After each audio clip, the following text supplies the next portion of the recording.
Hello. Today is Wednesday, August 21st, 2024. This is a sideshow, and I'm Theodore Parker, coming to you from Lexington, Kentucky. The weather today, mainly sunny, highs in the mid-70s and lows in the low 50s.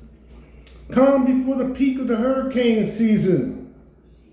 Long-awaited cooler weather for the west this week. And in this area, the high will be 76 degrees, and currently the temperature is 51 and feels like 51. Sunrise today was at 6:58 a.m. and sunset will be at 8:22 p.m. The wind, 1 mile per hour. The AQI is good at 29 and pollen is moderate. As I said, this is a sideshow. I'm Theodore Parker. And if you're watching the sideshow on Facebook and Instagram, don't forget to like, comment, and share. Talk about it on WhatsApp. This is as good a time as any. On Monday's show, I let you know that there was some complications between switching devices and things of that nature. For the most part, the apps are up and running. I'm still waiting for a little more transition to my new device, new phone. So I said give it a week, so I'm still standing by, give it a week.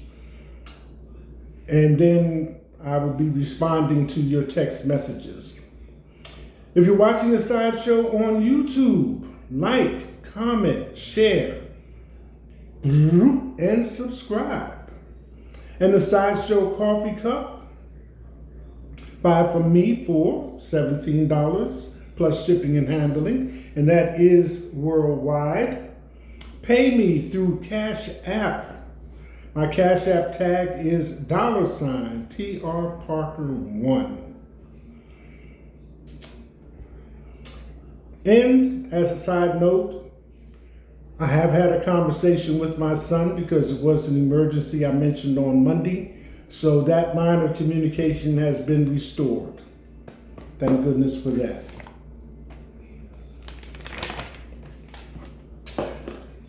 Today, since we are in the middle of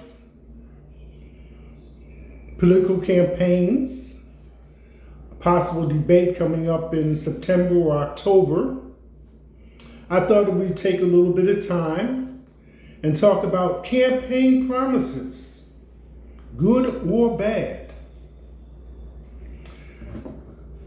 As is said with a sense of humor, politicians promise, but sometimes they don't deliver. But we're going to take another look at that. Out of all the things politicians say on the campaign trail towards an election, which ones are possible for them to keep? Well, in the case of conversations that most people can't avoid, it's been noted that Kamala Harris has said that she would raise the taxes on the rich from 25% to 28%. So let's talk about what we know. You take a pizza, you order a pizza, and you cut it into fourths. You order another pizza and you cut it into thirds. So which pieces are larger? I'm saying that in the context that when I was working, I just use general math and say, well, they're going to take 30% in taxes. And that usually kept me up to date besides what my pay stub actually said was deducted for each pay period to go toward taxes, federal and state. So if the rich are already paying 25% and she wants to raise it to 28%, it still would not be that 30% or 33 and a third, 3.3 that the working class person is paying. So the population is divided. We know that there's two people that are too young to work, and then there are those people that are old enough not to have to work. So that leaves the working class. You get accepted on a job and you fill out your W-2 and it's all taken care of. No longer your problem. Right? Right. Automatically deducted and applied toward the next year's tax payment. So in that area, technically, we're good. But while we're getting into that next tax payment, we're spending money. Spending money on this, spending money on that, and on the other. And most of what we're buying has a sales tax on it, except food. Food does not get taxed. Right now, you're not sure if I'm going to start bragging or complaining. Either way, you're familiar with the expression, follow the money. Or, when all else fails, follow the money. So let's do that. With our taxes on goods and services, I think that's the expression and see where that takes us. So since we're talking about the rich and famous, to coin an expression, let's start with them. Who is the highest tax paid in the world? Actually, the question should be rephrased. Who is the highest individual taxpayer in the world?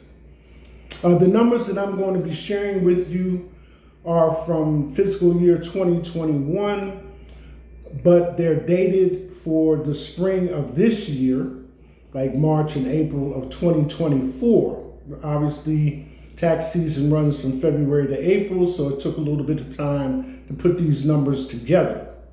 So, as of FY 2021, reports Jeff Bezos was the highest individual taxpayer in the world by paying over, in US dollars, $2.4 billion in taxes.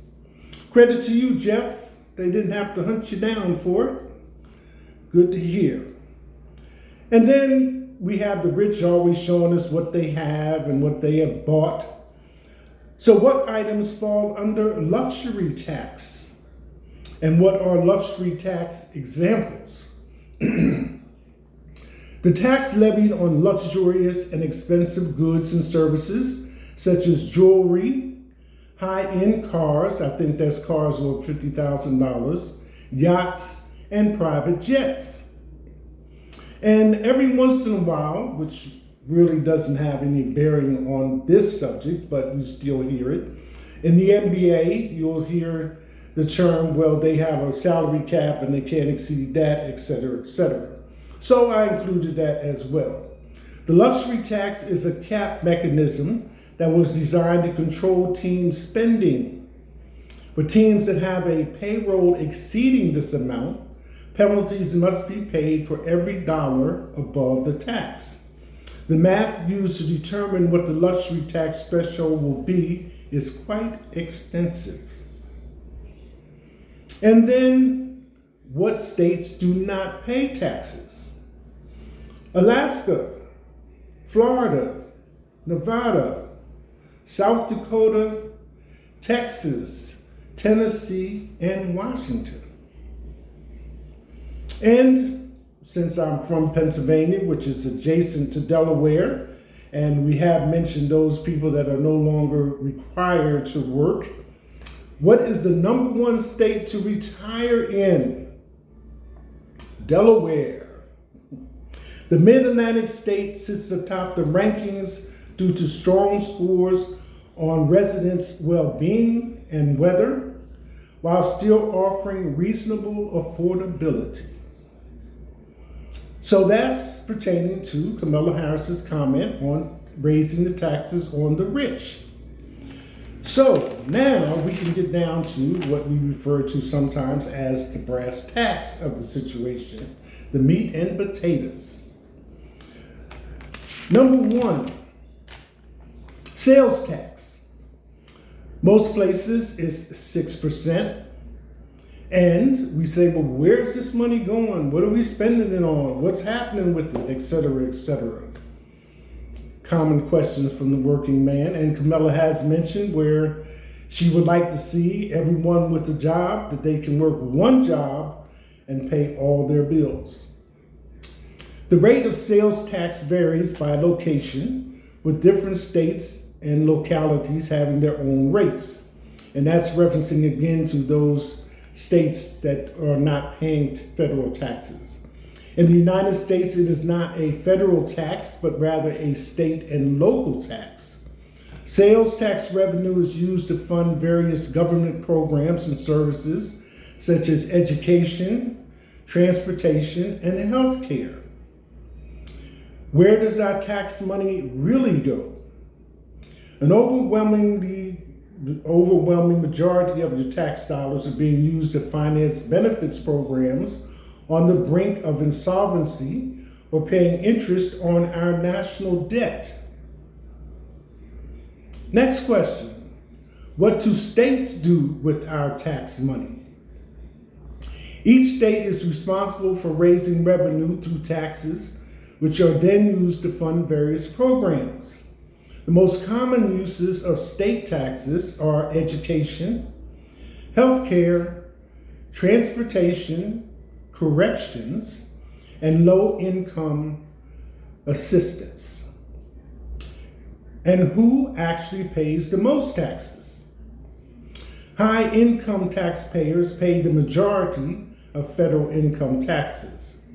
In 2021, the bottom half of taxpayers earned 10.4% of total AGI and paid 2.3% of all federal individual income taxes.